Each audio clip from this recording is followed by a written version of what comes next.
Thailand Cambodia की लड़ाई, Myanmar में बम वर्षा और बांग्लादेश का चुनाव। पहले थाईलैंड कंबोडिया, ये जंग ट्रंप साहब ने कहा था मैं एक फोन करूंगा और रुक जाएगी। इन्होंने जुलाई में ये जंग रुकवा दी थी। उस वक्त 5 दिनों तक लगातार दोनों की तोपें चली थी, हवाई जहाजों से बम गिराए गए थे, और इस बार फिर ये शुरू हो गया है। तो जो समझौता ट्रंप ने कराया था वो टूट गया, और उन्होंने अब आज उन्होंने कहा मैं एक फोन करूंगा भी और दोनों लोगों से कहूंगा बंद करो। तो अब दोनों देशों ने कह दिया कि हमें तो कोई फ़ोन नहीं आया, ये बता दिया उन्होंने, हमें ट्रंप का कोई फ़ोन नहीं आया। लेकिन थाईलैंड की तरफ से ये कहा गया है कि कंबोडिया कि हमारे कई नागरिक जो हैं इस संघर्ष के अंदर मारे गए हैं, और नागरिक मरे हैं इसलिए इस बार ये ज़्यादा खतरनाक है, केवल सैनिक नहीं। ट्रंप जो कह रहे थे कि समझौता होगा, वो तो ग्राउंड पर बिल्कुल दिखाई नहीं दे रहा है। दोनों देश एक दूसरे के ऊपर जो है वो आरोप लगा रहे हैं कि इसने युद्ध शुरू किया या इसने इस बार पहले जो है शांति समझौता जो है उसको भंग किया है। जैसे थाईलैंड ये कहता है कि कंबोडिया ने सीमा पर बहुत सारी सुरंगें बनाई हुई हैं और उन सुरंगों में लैंड माइन्स वगैरह हैं, और वहाँ हमारे लोग जो हैं वो घायल हो जाते हैं। और जो दूसरा कंबोडिया है वो कहता है कि ये F-16 इसके पास जहाज़ हैं, ये F-16 से हमारे ऊपर बम गिराता है। इस सब के बीच में एक सबसे जो मज़ेदार खबर है, या मज़ेदार नहीं कहना चाहिए क्योंकि ये मामला वॉर का है, लेकिन इंटरेस्टिंग, यूनेस्को ने एक बयान दिया। अब आप कहेंगे लड़ाई के बीच में यूनेस्को तो संस्कृति इन सब चीज़ों की बातें करता है। तो उसने एक स्टेटमेंट दिया है, साहब आप लड़ लो, लेकिन हमारा वहाँ पर एक प्रे वियर मंदिर है, वो मंदिर को कुछ नहीं होना चाहिए, और झगड़ा ही मंदिर को लेकर है। ये मंदिर ही बॉर्डर पर है, और इसी को लेकर के भगवान शिव का मंदिर है, इसी को लेकर के ये इनका जो है सीमा पर विवाद है। तो वो इसको विश्व धरोहर घोषित किया गया है। तो यूनेस्को ने कहा है कि लड़ाई अपनी तरफ, मंदिर पे मत कर देना कुछ। समिति बहुत प्रॉब्लमेटिक लड़ाई दोनों के बीच हो गई है। हालांकि ट्रम्प ने लड़ाई रुकवा दी थी थाईलैंड और कंबोडिया की, लेकिन फिर जिस तरीके से मंदिर को लेकर इनकी लड़ाई शुरू हो गई है, अब ट्रम्प साहब इतने बड़े नेता है, अमेरिका के राष्ट्रपति है, उनका एक फ़ोन कॉल पे वो करे कि लड़ाई रुक जाएगी, लेकिन अब ट्रम्प साहब को एक फ़ोन कॉल करने से रोक कौन रहा है? वो एक फ़ोन कर दे, एक मैसेज कर दे कि जिसे कहलवा दे, अपने डेप्यूटी से कहलवा दे, तो युद्ध रुक जाएगा।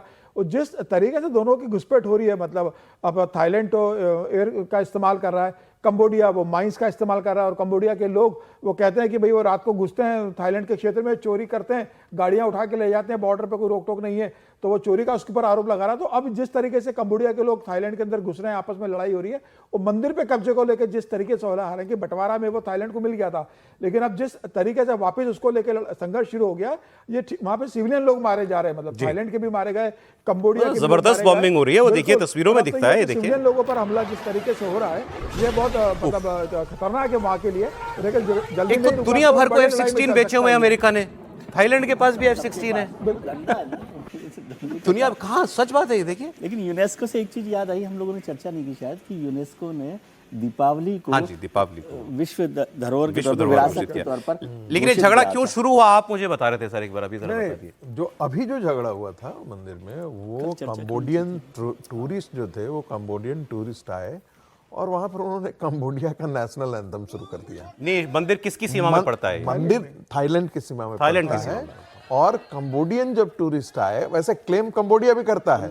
देखिए, ये इसको लेकर के मुझे लगता है 1962 की बात है, 1962 में इंटरनेशनल कोर्ट ऑफ जस्टिस ने जो है ना अवार्ड किया था थाईलैंड के लिए में, लेकिन कंबोडिया ने उसको क्लेम को अपने आप को पीछे नहीं लौटाया है।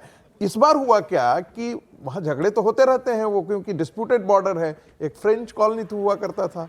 अब है कि इस बार जो है वो नेशनल एंथम गाने के कारण जो है ये झगड़ा वहां से उठ गया, जिसको सिक्योरिटी फोर्सेस ने मना किया और वहीं से झगड़ा शुरू हुआ। खामखा जो है लड़ाई मंदिर के पीछे हो रही है। आप सोचिए। बात म्यांमार की खबर आपको बता दूं, म्यांमार में हम लोग म्यांमार की कम बात करते हैं, हमारा डायरेक्ट बॉर्डर है भाई म्यांमार से, सीधा डायरेक्ट बॉर्डर है, सैकड़ों किलोमीटर का बॉर्डर है वहां, और वहां की हालत देख लीजिए आप। ये 4 साल से सिविल वॉर चल रही है यहां पर। अब कल यहां पर म्यांमार की सेना वहां पर सेना शासन में है, वहां डेमोक्रेटिक गवर्नमेंट नहीं है। सेना ने हवाई हमला किया, और जो विद्रोही सशस्त्र संगठन के नियंत्रण वाला एक इलाका है अराकान, वहां पर एक अस्पताल पर बम गिरा। ये अस्पताल है, 34 मरीज और अस्पताल के स्टाफ, डॉक्टर, नर्स सब मारे गए, 34 मरीजों समेत। रखाइन प्रांत में ये हुआ है। जातीय अराकान आर्मी, जो नेशनल आर्मी है, उसने ये ग्राउक यू कस्बा है, उसमें एक जनरल हॉस्पिटल पर हमला किया है इसके ऊपर।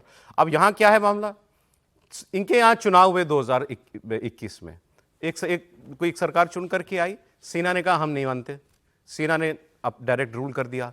वो अब जो चुन के आए हुए लोग थे वो एक पैरेलल गवर्नमेंट चलाते हैं वहां पे, और साथ ही सिविल वॉर चल रही है, तो अलग अलग आर्म्ड फैक्शंस हैं। वो हमारी सीमा से लगे हुए एक्चुअली जो ज्यादातर इलाके हैं वो रिबेलियंस के हाथ में हैं, वो इनके हाथ में नहीं है, वहां की सेना के हाथ में नहीं है।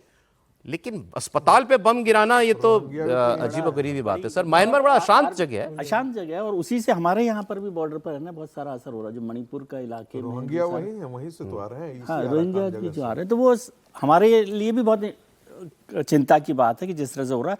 और आर्मी यदि किसी अस्पताल पर बम गिरा रही हो और जो रूल कर रही है, उसको लेकर म्यांमार में बहुत लंबे समय से ये सारा सिविल वॉर चल रही है, और अलग अलग आर्मीज वहाँ पर बनी हुई है।